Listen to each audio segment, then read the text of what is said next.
बिस्मिल्लाहिर्रहमानिर्रहीम अस्सलाम वालेकुम। वेलकम टू ऑनलाइन नक्शा फीस ऑफिस। मैं हूं इंजीनियर साकिब गुजर डोगा। आज बड़ा ज़बरदस्त नक्शा लेके आया हूं। दो भाइयों की इकट्ठी, बेटों की इकट्ठी रिहाइश और कभी भी अलग अलग इस्तेमाल कर सकते हैं। सेंटर में दीवार नफरत की लगा के। इस प्लाट की अगर फ्रंट की बात कीजिए तो 76 है, पीछे दोनों लंबाइयों की बात कीजिए तो 45 है या 45/76 का प्लाट है।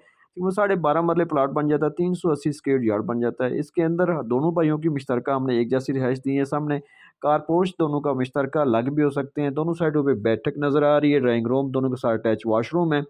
आगे जाएँगे तो टीवी लॉन्च है, बड़े-बड़े टीवी लॉन्च के साइड पे भी आप बैठक के साथ आपको सीढ़ियाँ मिल रही हैं। सीढ़ियों के नीचे आप वॉशरूम जनरल इस्तेमाल करने के लिए, कपड़े धोने के लिए जगह भी एडजस्ट कर सकते हैं।